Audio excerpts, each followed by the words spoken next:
লড়াই করেই বাঁচতে হবে, বঙ্গবন্ধু শিখিয়ে গেছে। রাশেদ খান মেনন।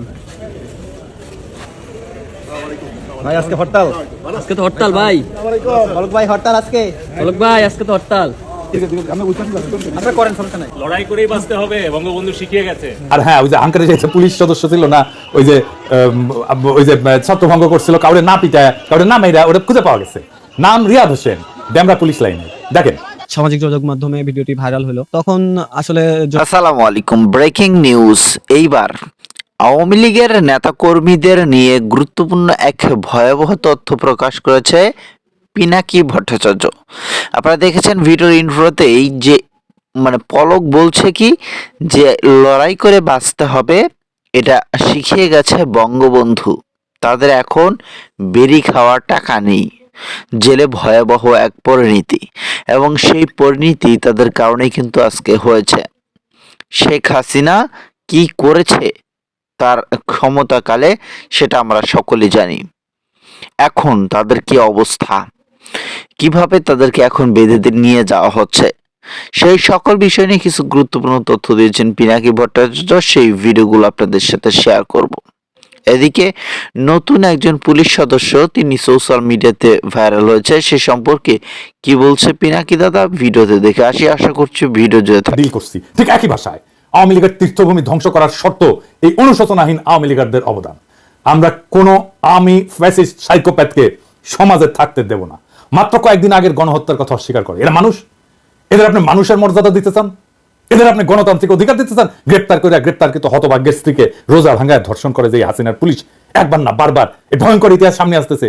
সেই সময় বাংলাদেশে বসে হাড়ি এক দেবে আর আমরা এটা মাইনে নেব? স্বামীকে আটকের পর হত্যার হুমকি দিয়ে স্ত্রীকে ধর্ষণ করতো এই আলেম হাসিনার পদক পাওয়া পুলিশ। শোনেন, তাকে ধর্ষণ করার বিনিময়ে আমাকে মুক্তি দেওয়া হয়। বাচ্চারা তোদের টুঙ্গি পাড়া উড়াই দেবো, আমি শপথ নিলাম। ফ্যাসিবাদের শেষ চিহ্ন মুছে ফেলবো।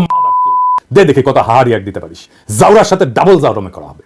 ধানমন্ডিতে আওয়ামী লীগের অফিসের জায়গাটা সরকারি, এটা দীর্ঘমেয়াদে লিজ নেওয়া। এই লিজ বাতিল করে অধিগ্রহণ করে ফেলা উচিত। লিজের শর্তের আইনি পরীক্ষা করে যদি সম্ভব হয় দ্রুত লিজ বাতিল করে দিতে হবে। এটা ধানমন্ডি 32 নম্বরের জন্য প্রযোজ্য। আমরা এই জন্য আওয়ামী লীগকে নিষিদ্ধ করতে চাই। এদের পশ্চিমে অ্যাসাইলাম নেওয়ার রাস্তা যেন বন্ধ হয়ে যায়, আর যারা পশ্চিমে আছে তারা যেন আওয়ামী লীগের হয়ে জিন্দাবাদ দিতে না পারে। নিষিদ্ধ সন্ত্রাসী দলের সদস্য হিসেবে এদের যেন দেশে ফিরে আনা যায়, আর এদেরকে বিচারের মুখোমুখি করা যায়। দেখেন, ইলিয়াসকে হত্যা করতে চাইছে আমেরিকা আওয়ামী লীগের ভাইস প্রেসিডেন্ট, আবার পিএইচডি করেছে। কি রকম জাউরা এগুলো সেটা দেখেন, শুনেন।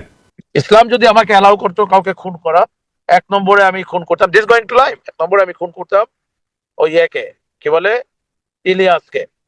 Is another talented but very deeply rooted within the wrong process, and this Hasnat guy ওরে বাংলাদেশে ফিরে আনতে হবে।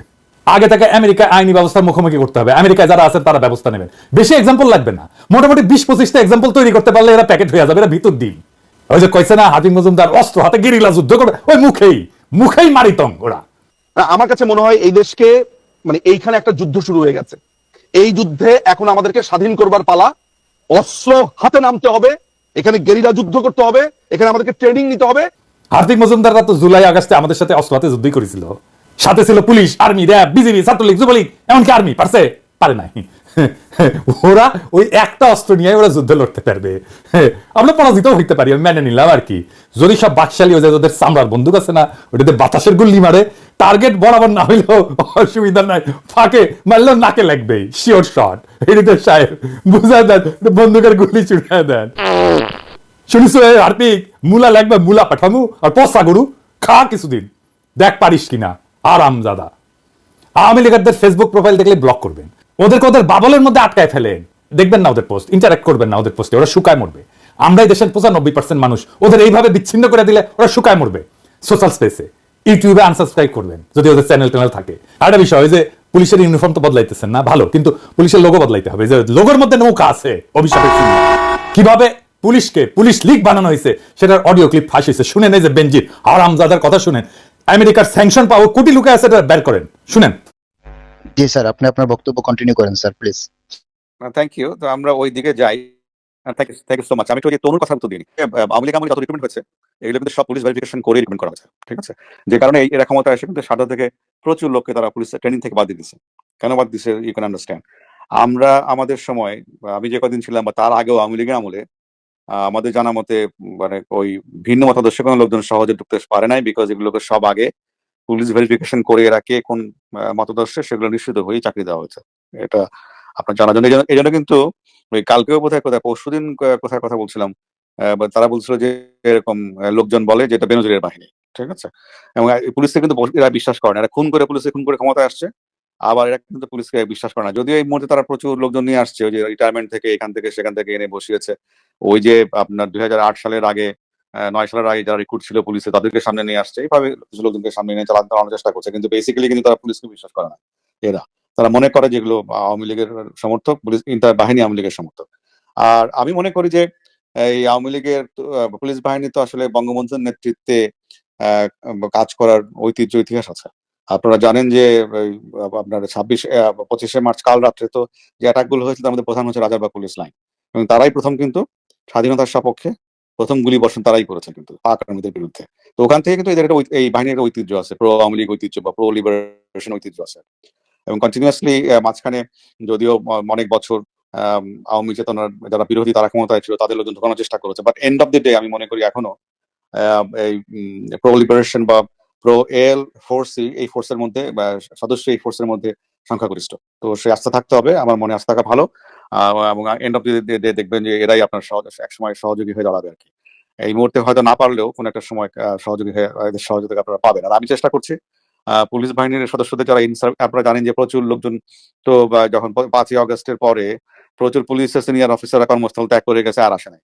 আর প্রায় 300-350 অফিসারকে ইতিমধ্যে চাকরিচ্যুত করা হয়েছে। সমসংখ্যক কর্মকর্তাকে বিভিন্ন জায়গায় সংযুক্ত করে রাখা হয়েছে, মানে তাদের ডিউটি থেকে প্রত্যাহার করে অকার্যকর করে রাখা হয়েছে। এবং করে তারপরে এই যে গ্যাপ, এই গ্যাপে তারা ওই যে আওয়ামী লীগ যখন ক্ষমতায় ছিল না সেই সময় যে রিক্রুট যারা তাদেরকে নিয়ে আসা হয়েছে, অনেকে রিটায়ার করেছে তাদেরকেও নিয়ে আসা হয়েছে। তো এটা ভঙ্গুর অবস্থা, এটা এই বাহিনীর। আমি চেষ্টা করছি যারা বাহিনীতে কাজ করতেছে তাদের সঙ্গে যোগাযোগ স্থাপন করার জন্য। এটা আমি করে যাব, যাতে করে এই বাহিনীর সহযোগিতা সাপোর্ট আপনারা পেতে পারেন, সে চেষ্টা আমার অব্যাহত থাকবে। আর রিগার্ডিং তোমার দলীয় প্রোগ্রাম, এটা তো মাননীয় প্রধানমন্ত্রী দেবেন, নেত্রী দেবেন, যেটা প্রোগ্রাম দিবেন যেটা ওখান থেকে আসবে সেটাই আমাদের সবাইকে বাস্তবায়ন করতে হবে, বলবৎ করতে হবে। তবে বলবৎ বাস্তবায়ন কিভাবে করবেন এটা হচ্ছে আপনার মুন্সিয়ানা। যেমন ওই যে এটা করতে গিয়ে তো অনেক প্রায়োগিক ক্ষেত্রে অনেক সমস্যা উদ্ভব ঘটতেছে, আমি জানি, বিভিন্ন সময় আমার সঙ্গে অনেকে কথা বলে। তো এই যে সমস্যাগুলো হচ্ছে সেগুলোকে আমাদের স্থানীয় দর্শক মন্ডলী, পিনাকি ভট্টাচার্যের এই সম্পূর্ণ ভিডিওটি আমরা দেখাতে পারছি না, তবে ভিডিওর যতটুকু দেখেছেন অবশ্যই এই ভিডিও সম্পর্কে মতামত কমেন্টে লিখবেন।